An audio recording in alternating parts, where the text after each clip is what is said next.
This is the Freeride World Tour. What is going on up here? No! So sick! The pinnacle of competitive freeriding. Yeah, boy!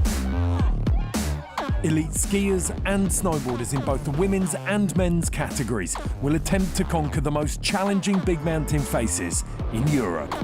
Victor going for the channel gap! 2021 was a special season, and as usual, there was no shortage of drama. This is mental. Yeah, I'm okay.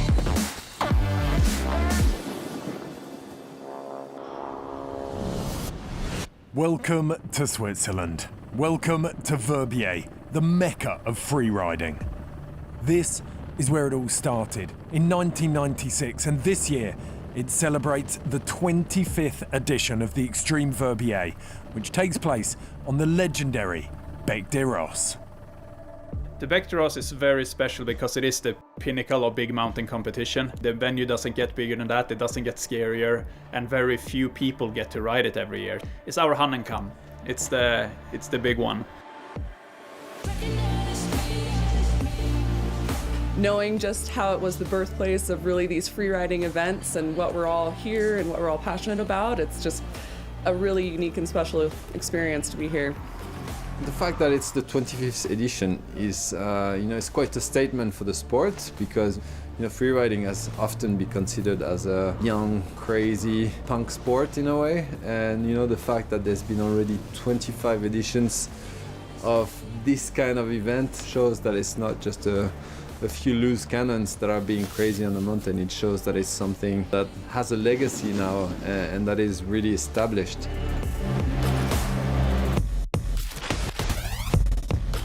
Like I've grown up watching this since ages away, and just watching it going down. I always thought it was the craziest thing I've ever seen in my life, and now we're gonna do it. This mountain, this is the boss.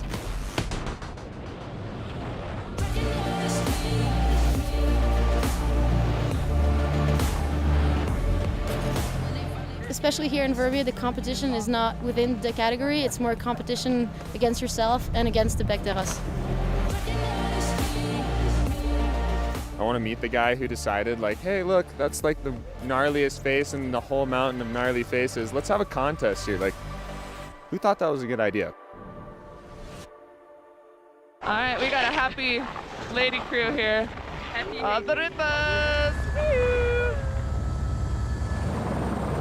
The snowboard women are the first to get hellied up to the start, so let's go back and see how the season started.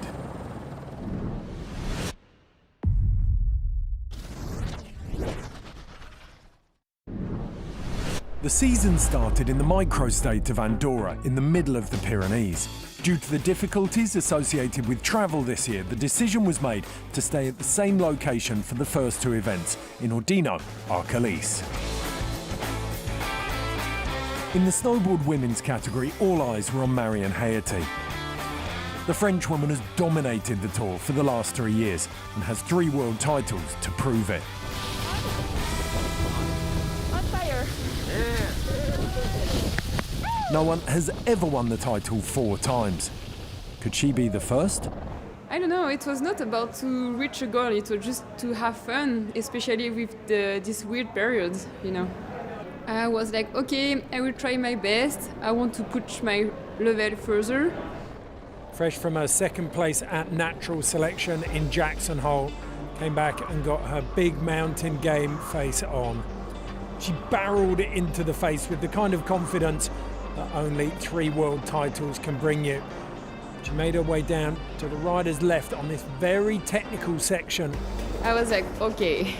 The snow is sketchy, it's a spring session, but in the end I was happy to ride. I think the secret is also to be positive all the time, So I was like, okay, don't complain. It's really cool to be there with all your friends, it's sunny, so go for it, go straight and let's see. She kept her line direct and smooth through the mid-section of the face, and the judges loved seeing full line riding. So Marion rewarded with a score of 84, yet another first place for the all-dominant French woman. Andorra was the only stop Marion didn't win last season. But while she was celebrating, the others were clearly struggling. Whew, my trip to Andorra was rough. It took me like 4 days to get out of the United States because I couldn't get my PCR COVID test back in time for me to land in Spain. So I showed up the night before the contest, not in the most proper shape to be ready to compete the next day. Erica still managed to finish second, ahead of a new face on the tour, Canada's Katie Anderson. She's amazing. It's so cool to have another North American out here ripping. It's been like kind of the European show for quite a few years, so I'm stoked to have another North American that's like really solid snowboarder. She's got incredible board control and like a really solid person too. Solid run, dude. That was awesome. I got so lost. Just a week later, and they went again, and the Marion Haerty show continued. I was almost keen to make another run, but in the end, I was really keen also to make the same run faster and stronger. The three-time world champion appeared to be subscribing to the "if it ain't broke, don't fix it" strategy. The score was not better compared to the last one, but yeah, I tried my best. That's the most important. But only Marion herself could beat that score, and so she took her second win of the season. The rookie Katie Anderson went one better than her maiden result and took second ahead of Erika Vikander. The next stop was Fieberbrunn in Austria, and there was no sign of Marion slowing down. In the last 4 winters of competition on the Wildsee Loader face, she's come out on top every time. Fieberbrunn is maybe one of my favorite stops because it's a mix of big mountain and backcountry, and I really like to express myself in this space.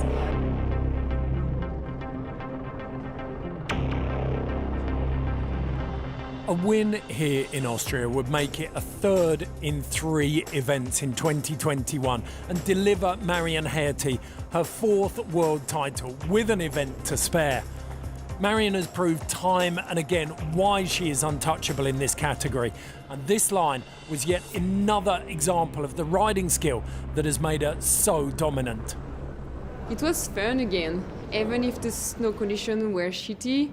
I really liked the couloir on the top and going fast and yeah, it was fun.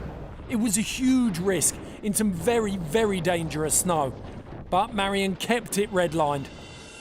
It was clear that Marion had set a target that would be asking the rest of the field to step a long, long way out of their comfort zone if they hoped to better her. It makes me really stressed because at the same time I really want to see all of my friends going down with a big run, and in the end I'm like, oh, I wish to win today. So it's a mix of emotions. It's really fun.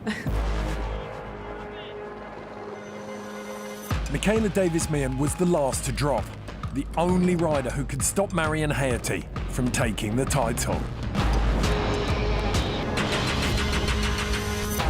Luckily, Michaela didn't hurt herself, and Marion had done it. 3 events, 3 victories, and the overall title secured with 1 event to spare. I mean, she's such an incredible athlete and such an amazing person. I only have good things to say. I mean, obviously we all want to win, but I'm happy when the best person wins of the day, and she was the best, and she beat us all fair and square. So, props to her because it's amazing what she did.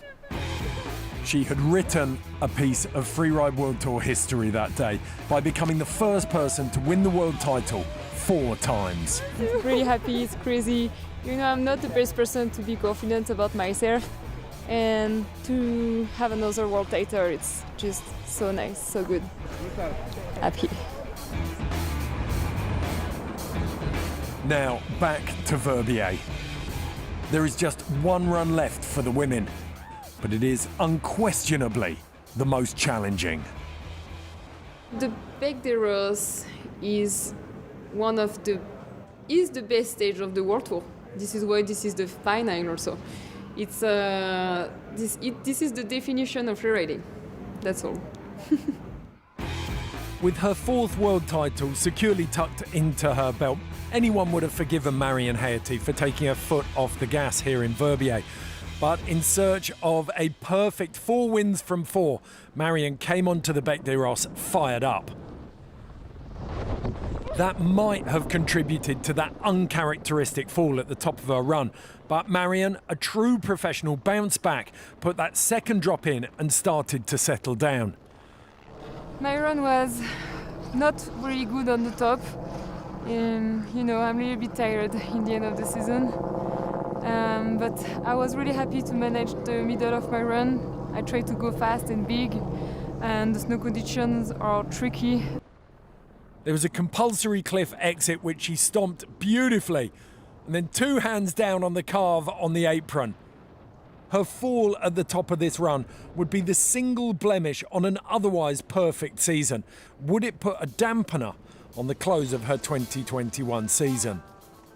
The young gun Katie Anderson was next, and she wasn't in a position to threaten Marion's score, but she was locked in a battle with Erica Vikander for second place overall. I mean, we're good pals, so I was really stoked even just to get to ride with Erica. I've looked up to her for a long time, so yeah, I was really just stoked to be on the podium and seeing how she rides, and also looking up to Marion as well. And enjoying my time. Erica Vikander was the last to drop, and the only one left between Haerty and a perfect season. The top, I thought it was pretty nice. The snow was like decent up there, and I took a slightly different line than everybody else, so I'm pretty stoked on that. I got to a slightly more technical zone, if you will, and once you got kind of past that one choke, the snow is super hard, super wind affected, and it was, again, a pure survival mode run. I'm not super duper proud of the snowboarding, but I stayed on my feet. Sometimes that's just the name of the game, and happy to finish the season with another podium. 61.67 confirms a perfect season for Marion Haerty. 4 wins from 4. So good. Oh, she's actually speechless. Sorry. Take it in, Marion. Marion, this is your moment to take it in. There are some cheers. I'm sorry. I'm emotional today, that's it. Katie Anderson, in her first season, managed to take second in the overall, but it was clear that all of the riders need to step up their game if they want to halt the charge of Marion Haerty. I think this is the best season ever for me. But you know what? I'm not proud of my runs. I want to push further my scores, and I want to push further myself.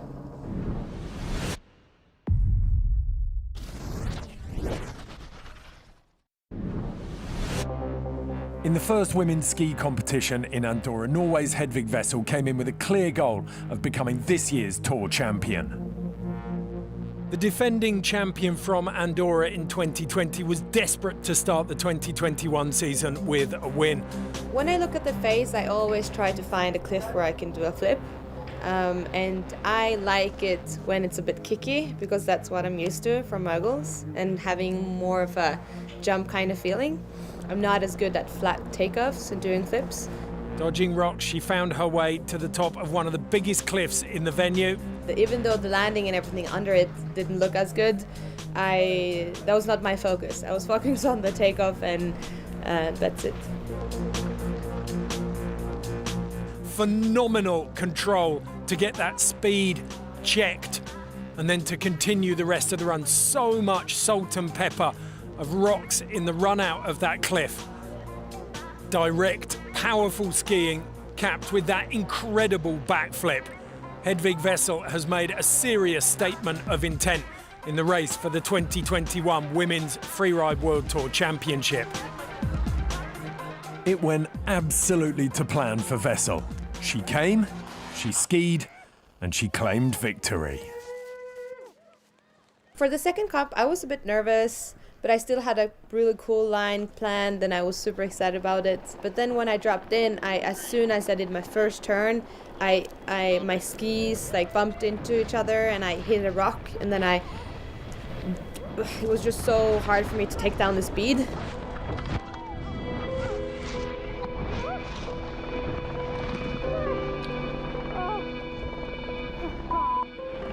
okay.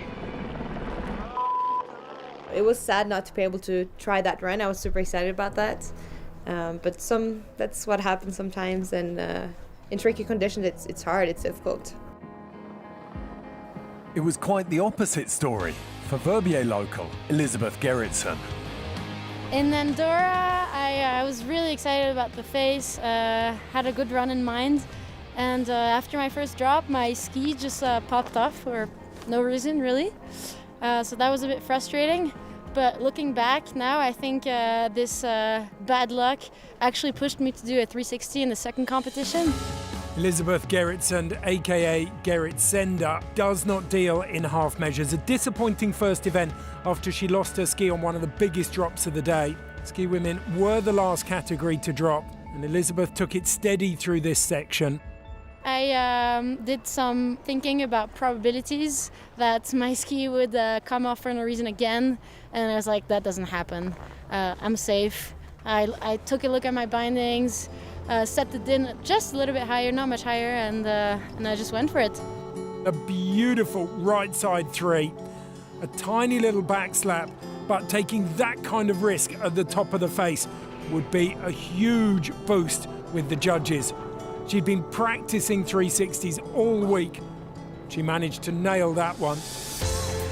I actually learned how to do 360s this year. Just looking back at the winning runs these past few years, I realized there was really something missing in my style.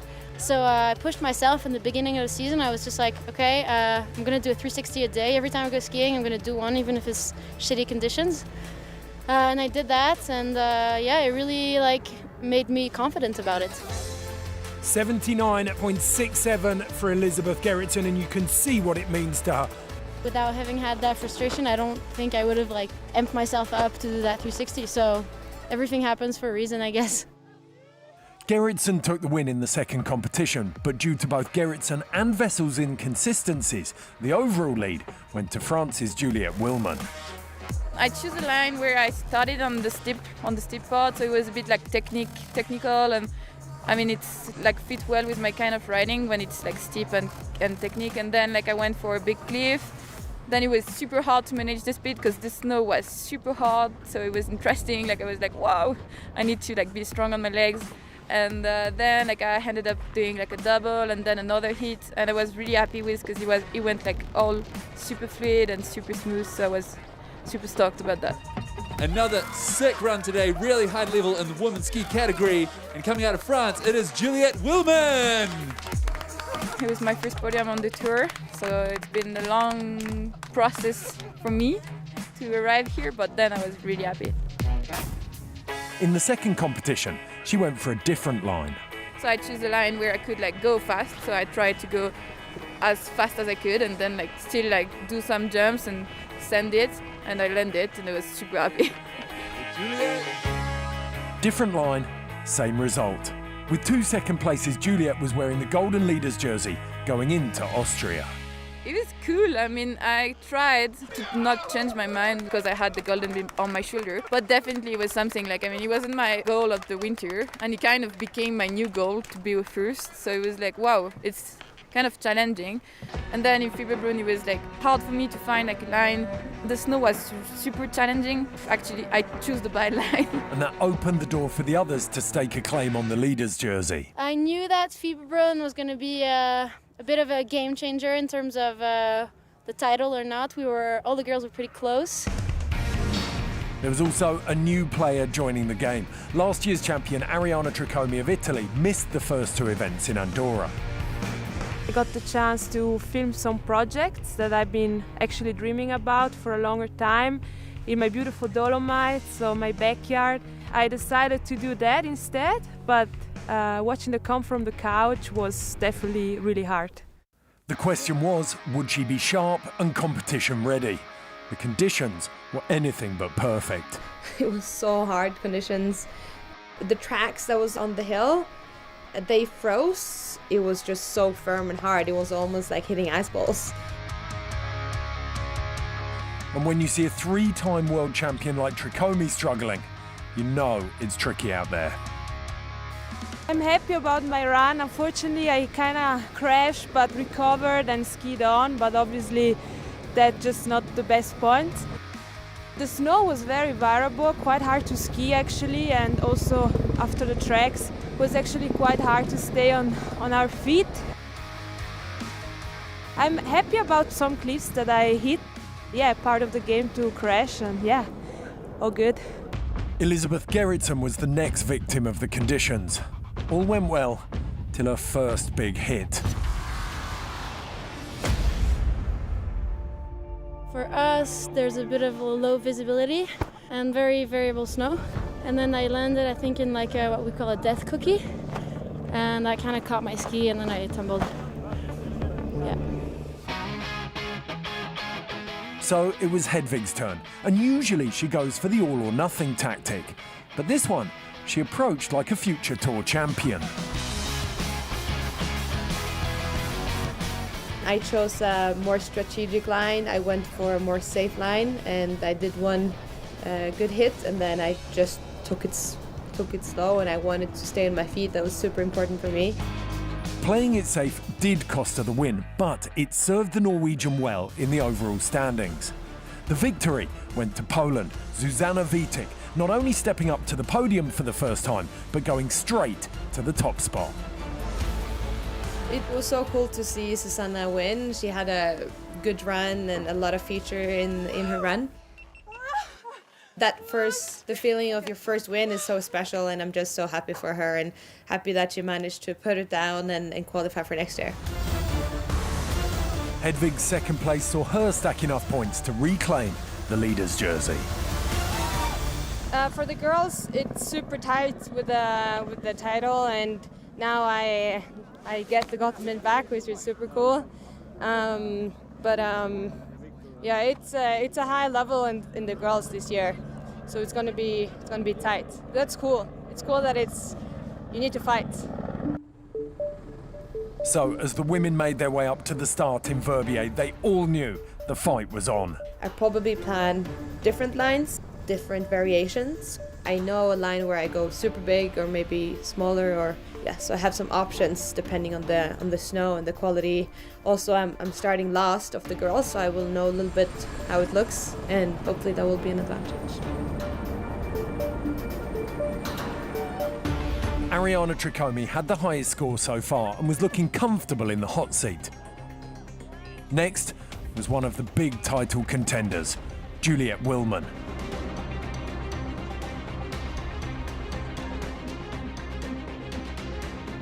Okay, I'm still like in the race to win this World Tour, but I'm not putting myself in stress mode, so I just want to do like a good run, like a run where I have a lot of like pleasure and where I can ski fast and like show my skills, and then I will see the results.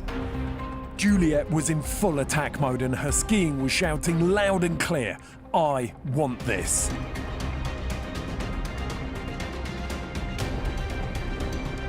She lined up one of the biggest cliffs on the face and with no hesitation, sent it.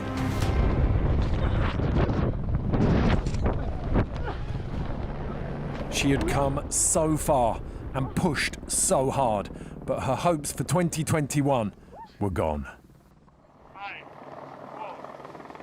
So now it was the turn of Verbier local and 2019 Extreme Verbier winner, Elizabeth Gerritsen. I was quite unlucky in Fibron, bad snow, maybe bad line choice, I don't know. So now I'm out of contention for the title, but I'm actually quite happy not to have that pressure here on the back at home. I'm not skiing for a title, I'm just skiing for fun and skiing to show my friends and my family here what I can do on this face. That was probably a good mindset to start with, but her calculations were wrong. She still had an admittedly slim but possible chance to take the title.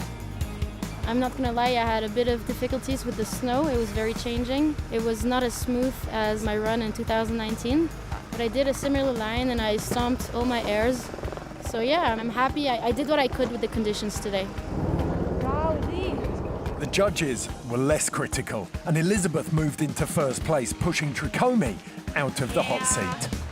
Yeah, when the score popped up, 88, I was like, that's a really high score, and I was really happy.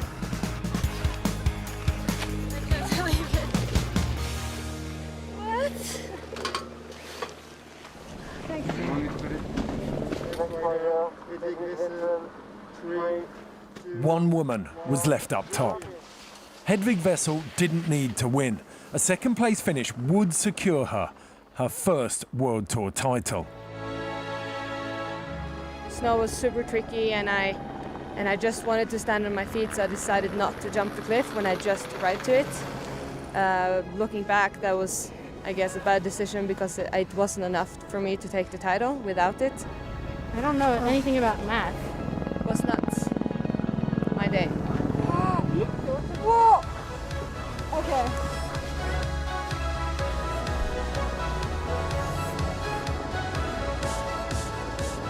Yeah, it was a bit of a special moment because I didn't even know mathematically that it was still possible for me to take the title. So I didn't ride for that today. I didn't have that kind of pressure on my shoulder.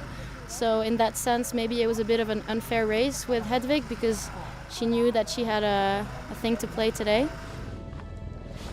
Okay, so Elizabeth just won the title with 20 points. That's like not...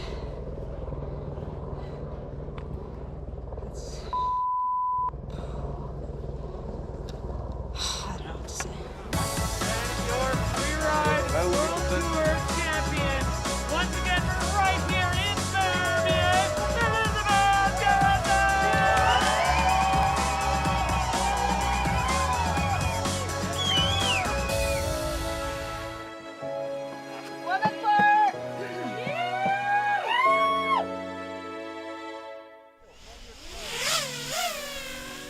Now it's time for the men's competition, and the riders are checking their lines again. At the start of the week, conditions were perfect, but heavy wind over the weekend stripped all of the fresh snow from the face. That does mean we are starting not from the top, we are starting from normally it's the women's start, so this time it's men's and women's from the lower start. Most of the men had already chosen their lines. Now they needed to find an alternative, and quickly.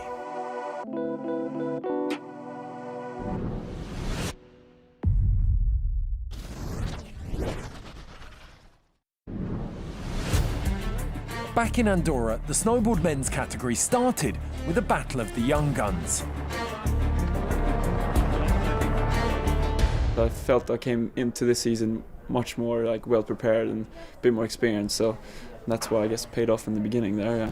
Cody Bramwell took second at this event in 2020 in his debut event. Could he go one better this year? That was the question on everyone's lips. Bramwell definitely had ambitions. He made his way out onto the same cliff. We saw Hedvig Vessel backflip. I scoped this backflip up top, so I kind of did the hardest part already, which is like a bit of a risky, like kind of heavy landing backy.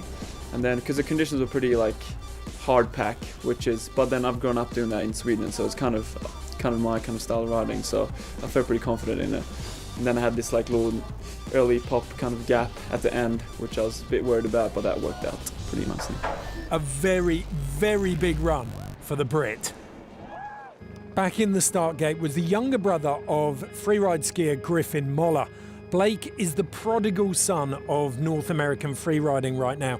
He won 4 of the 5 four-star qualifying events that he entered in 2020. The big question is whether he can now replicate that dominance at the highest level. Yeah, I don't know, I honestly thought he was going to take me, so I was like, yeah, I was definitely a bit worried.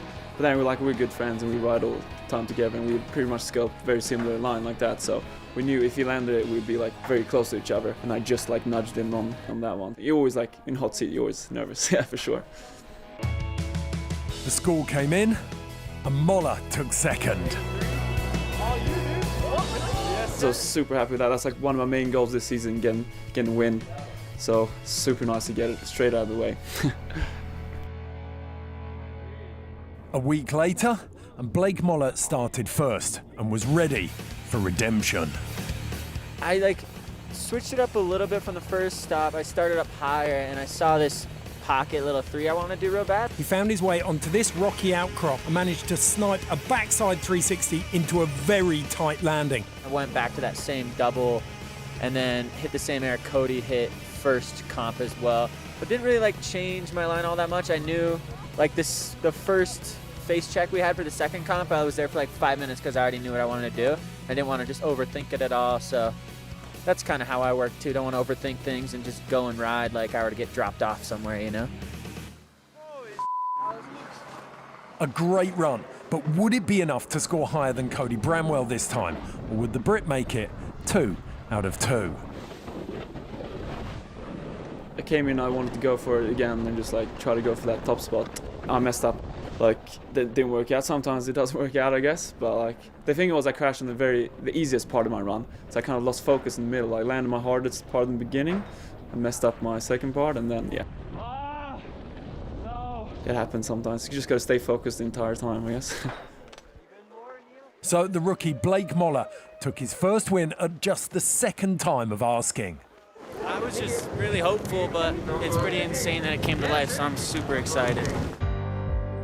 The tour then moved on to Fieberbrunn, and Blake Moller was wearing the leader's jersey. It was Cody's turn to drop first. Fieberbrunn was awesome. I was, because I had my crash and my win, so in Fieberbrunn I was just really focused on just putting down like a solid run. I was kind of just playing a bit smart in Fieberbrunn. With the crusty snow, Cody was in survival mode, but the tactic paid off, and he took the hot seat.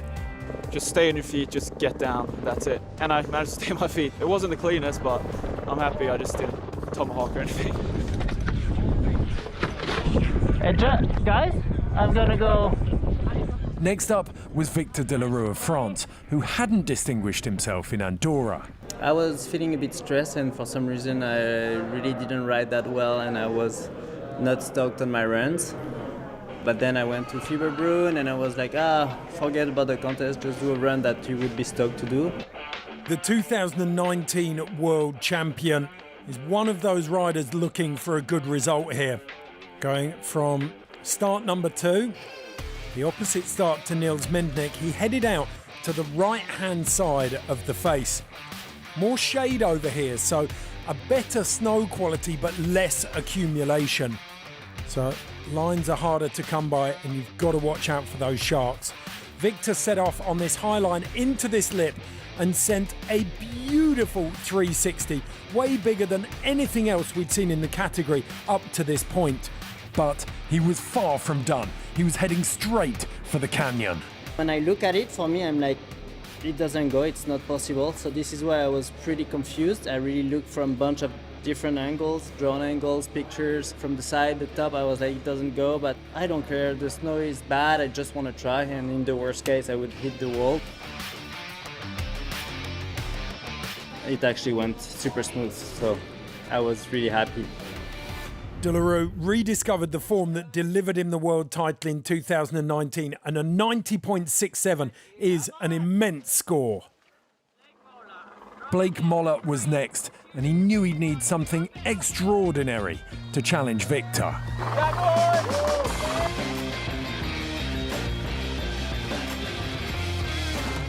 Fieberbrunn was good. I had nothing to lose going into it, so I figured I wanted to try something that was kind of out of the comfort zone a little bit. I like to think it's inside, but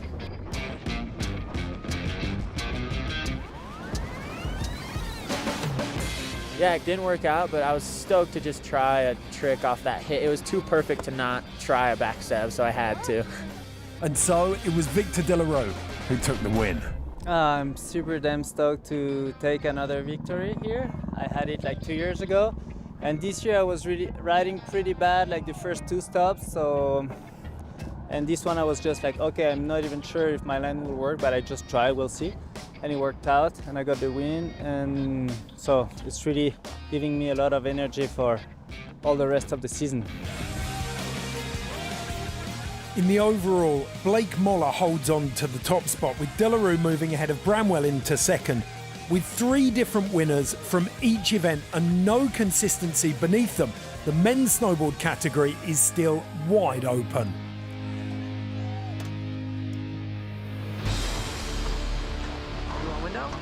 Okay, whatever, man. Now it's time to return to the Beck, and the final descents would decide it all. Let's just see. It's still like pretty mind-blowing, yeah, that we're going to be up on the Beck to Ross, and well, it's crazy. But I'm super excited, yeah.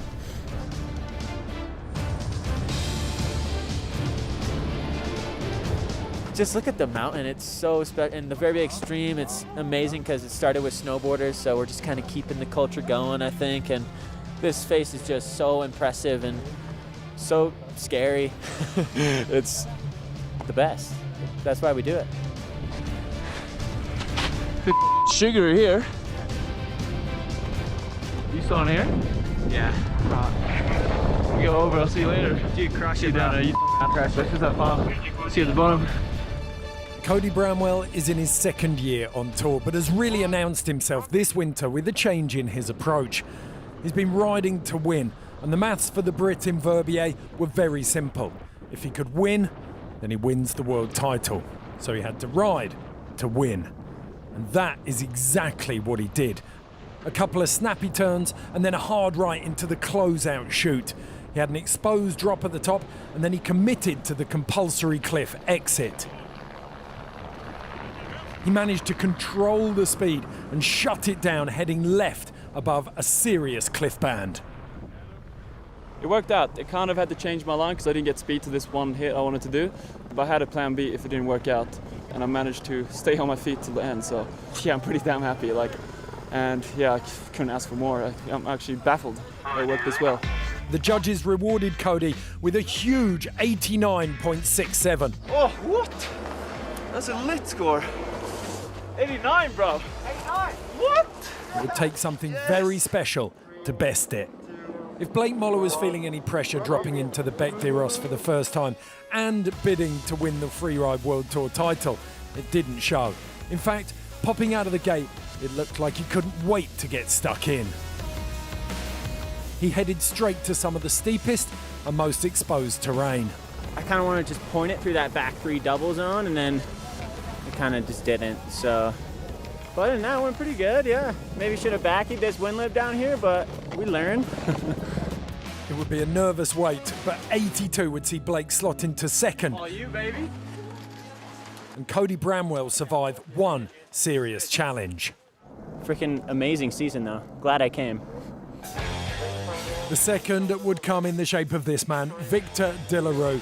He's so solid and precise on a board, regardless of snow quality. For this race, I'm gonna try to take the same approach that I did in Freeride.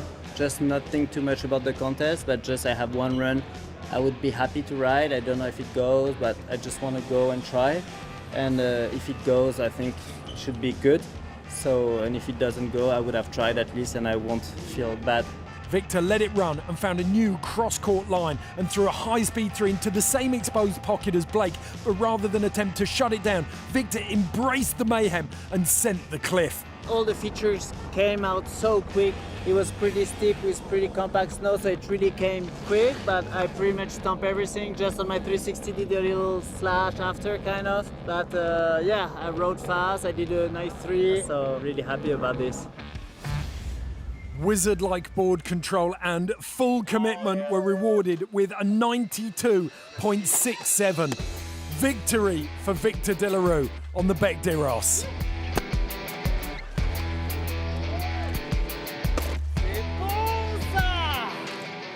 Yeah, when you see the score coming and you see 92, I think, and yeah, first place, and that means winning Verbier, which is insane, and winning the Freeride World Tour, so it's really, really awesome and insane, and I really didn't expect this to happen this year, especially after the really bad beginning of season I've done.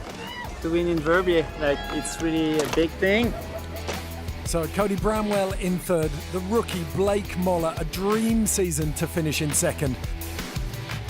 And locking up the title with a masterful performance on the Bec today, your Freeride World Champion, Victor Delarue! The Frenchman, Victor Delarue, makes it 2 Freeride World Tour titles.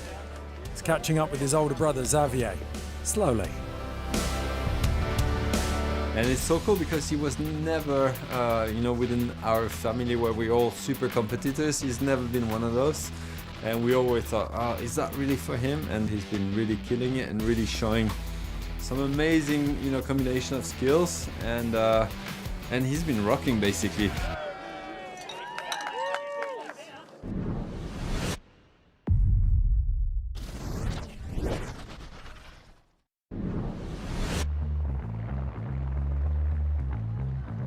Back to Andorra one last time for the ski men's category, and it was a rookie who took the tour by storm. Yeah, I mean, I was definitely nervous hiking up there, but once I got on top of it, I knew what I was doing, and I'm confident in those tricks. So once it came to game time, I was able to dial it in and get it done. Next in was the 2017 Junior World Champion and winner of the FWQ in North America in 2020. Ross Testa at his first ever Freeride World Tour event, and he had his foot pinned to the floor from the very start. He made his way across to the left-hand side of that chute for a huge 360, and then made his way down into this technical section in the middle of the face. Aymar Navarro had come in here, snuck his way through, but at this point Ross Testa decides to turn left, and in the process puts himself on a brand new drop. It was a flat landing, but his legs were up to the challenge. He then made his way down to the same drop that we'd seen Isaac Freeland take on. But Ross Testa wanted to add a little more flair. He went for the backflip into the guts of the chute and stomped it, popped out of the windlip, and it was a very, very impressive debut for the man from Squaw Valley. It meant the judges had no choice but to reward him with a 92.33. So a fairy tale win for the American in his first ever Freeride World Tour event. I changed my game plan going into the second stop for sure. I wanted to take the same line, or similar line, I guess, and kind of change up the tricks and just kind of show more of what I've got, I guess. I think I was feeling maybe a little too confident, and it felt really nice in the air, and I came around and spotted, and the ground was just right there, and I was like, oh, I'm done. Next up, Sweden's Christopher Turdell, who desperately needed a good result to make up for his poor finish at the first stop of the tour. I didn't manage to go that far in my first comp run of the season. It took maybe only 10 or 15 seconds before my binding popped and it was game over. And that's the thing, you always know the margins are so small, so you try to like put the bar as high as you can, and then you take it down just a notch to be on the safe side. But yeah, that comp didn't work out. Desperate to make amends here, hasn't rediscovered the devastating form that won him the World Championship in 2018, but it feels like he might be getting close to his best again out of his skiing. For the second comp, I was coming down into the finish area and felt such a relief because I knew I had a pretty good run. Then you never know how far it's gonna go in the ranking and results, but ending up on the podium was such a relief and going into field run with at least one good result. Next to drop was Andrew Pollard, aka A-Pol. First stop was okay. Didn't really push it that hard. Been coming off a shoulder injury and would like to not dislocate it again, so kind of had to put one down, followed my good buddy Ross's track, and yeah, had a good run. He was back and he meant business. A huge left three to open his account. I'm always trying to look for something that's super fun and enjoyable to ski. Like, if it's not fun to ski, it's not fun to watch. And then set himself up for this big finish. Oh! Landing heavy in a bomb hole, he was able to hold on. Yeah! And take it into the finish. Yeah, it was pretty cool. Like, I haven't won one of these comps ever before. I'm predominantly like a 5th to 3rd place skier, you know, and pride myself on that consistency.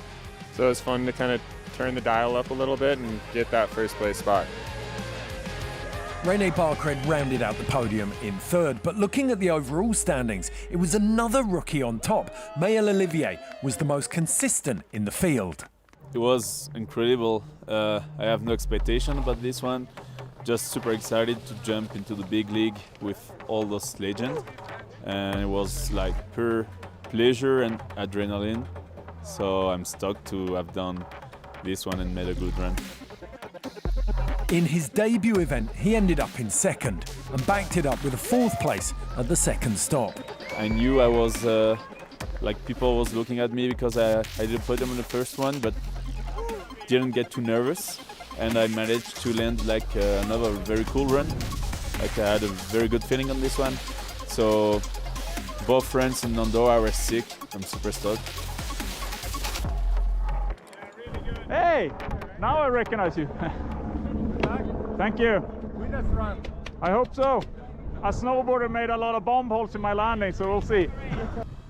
In Fieberbrunn, it was René Barcred who kicked things off, and he got everyone hyped with his positive attitude. It's funny that I think I had a positive approach there, which I did that day, but mine normally is I'm staying super negative to mess with the minds of the other competitor, and then I do my thing anyway.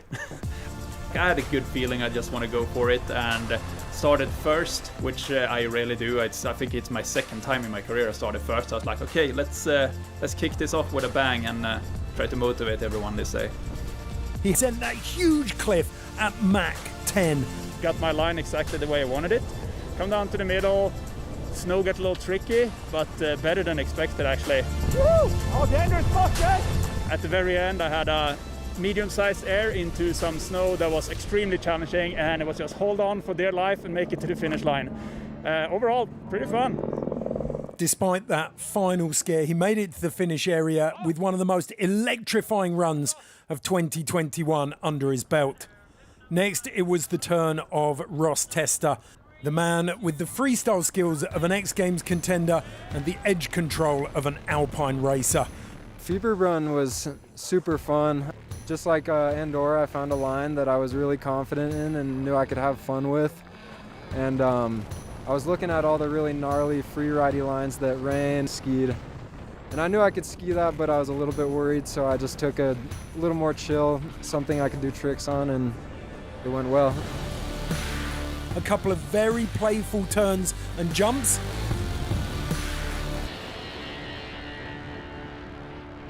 And then he made his way down onto the exit cliff.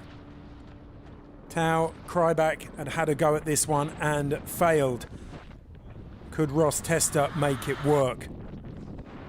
Yes, he could. A huge left side 360 into Tao Kryback's bomb hole.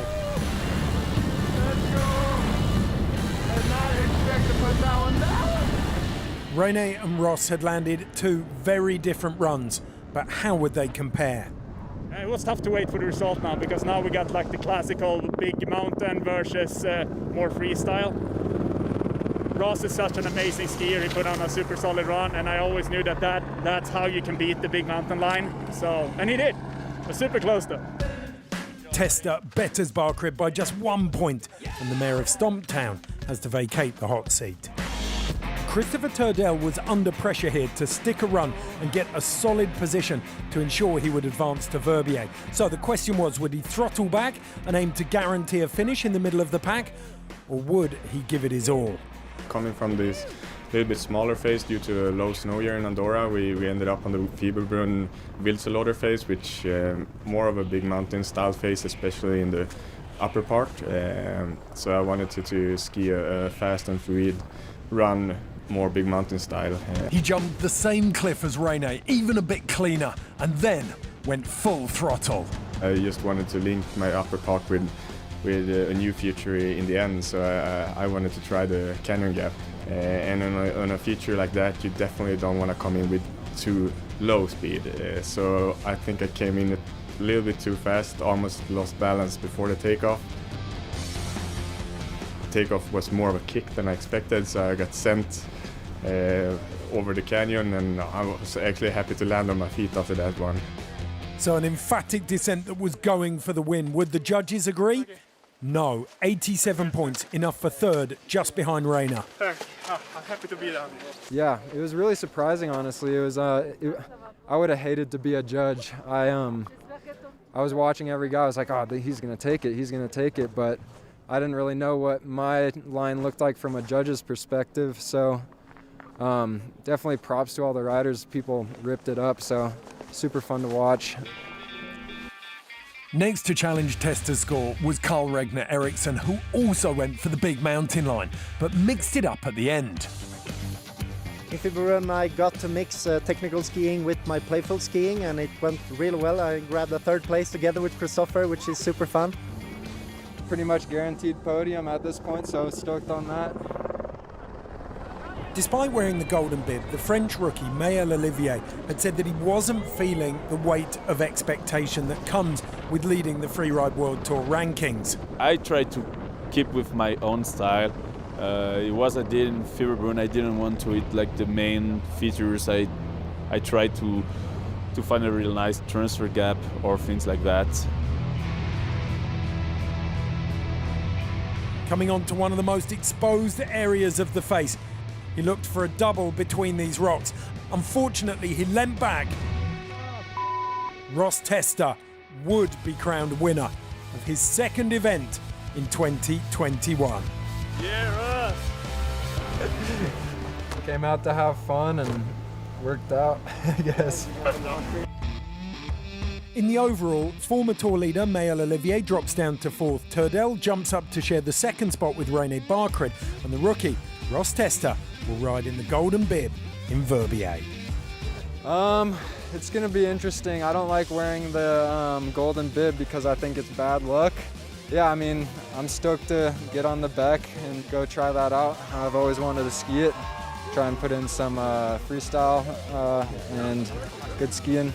Yeah. The rookie did it again, while the two third-place finishers had to find a way to share the podium.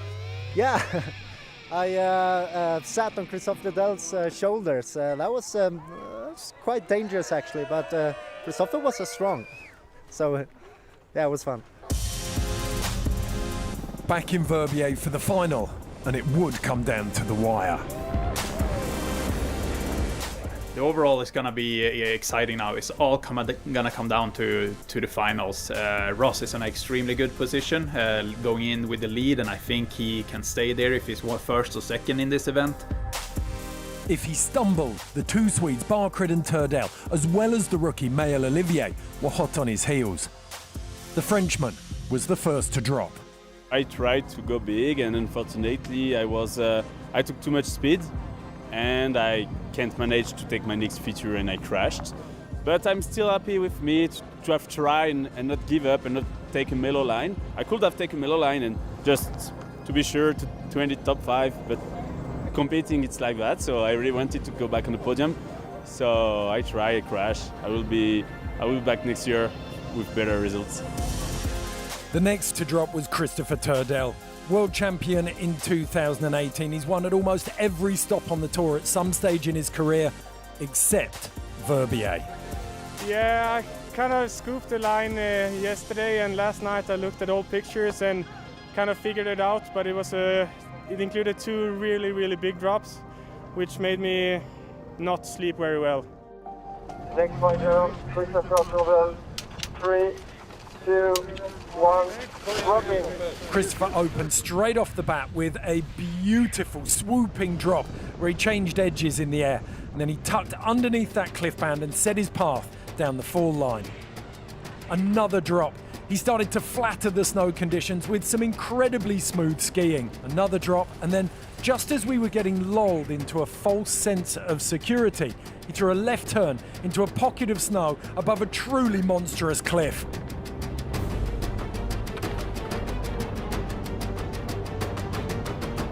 I'm happy that I was able to include a little bit of technical small turns with big drop and a backflip on the end. So I'm happy to manage to land a line that included a little bit of everything. Oh, such a relief to be down here though. A 90.67 put Turdell one step closer to that elusive Verbier victory.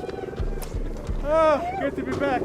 Next up was the most experienced competitor in the field, René Barcred. For me, going into an event like this, the ranking has never really mattered. I want to win on Extreme Verbier, so I will approach it exactly the same way as I do with any year.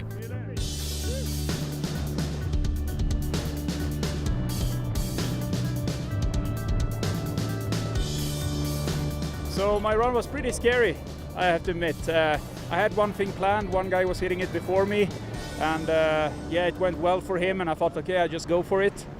but I knew I needed to add something a little extra at the bottom, so I did a huge double on the top. It was way bigger than I thought, and super speed after, and I knew I had to end with a backflip, even if it's a small one.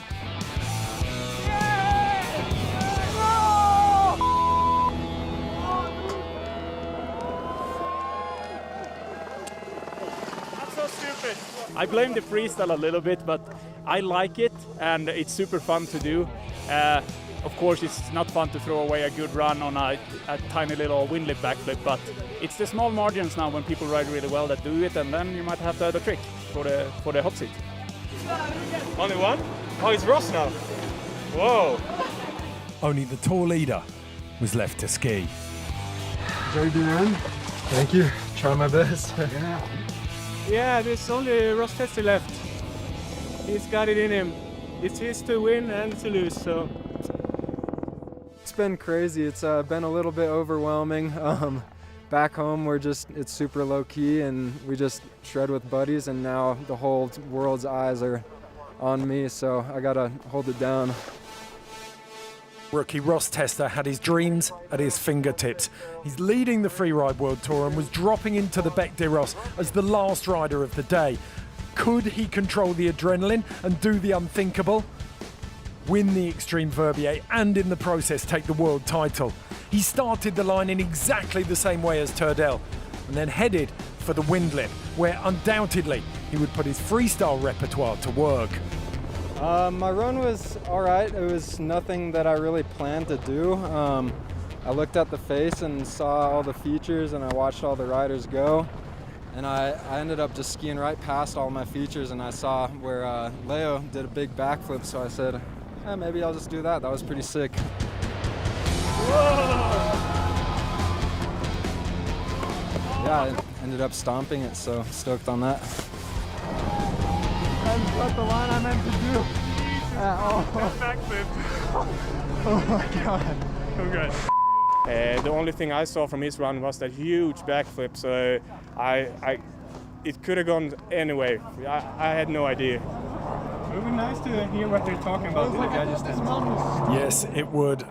They're talking about an 85.67, which would see the rookie finish just off the podium in fourth. Fourth? And confirm Christopher Turdell as the 2021 Freeride World Tour champion.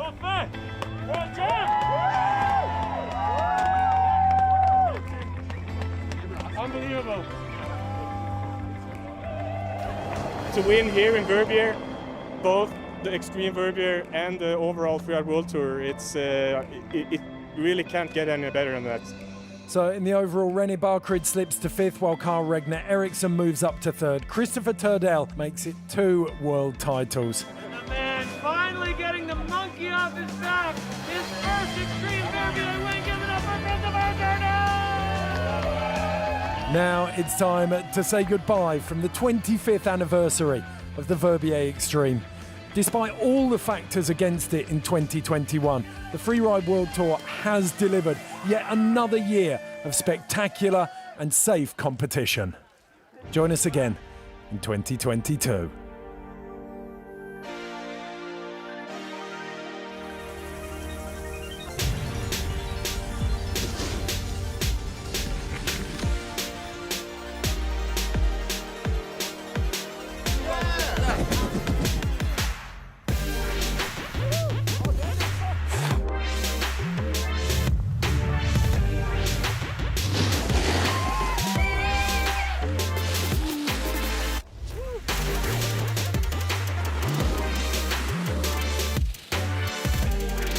What is going on up there? Going for a massive backflip and could not have landed that cleaner. Yeah. Taylor Davis got herself into a bit of a pickle here. Bit of a pickle, having a good think about it. Spinning into the double, 180 out and freeing off that right side 3 and landing it.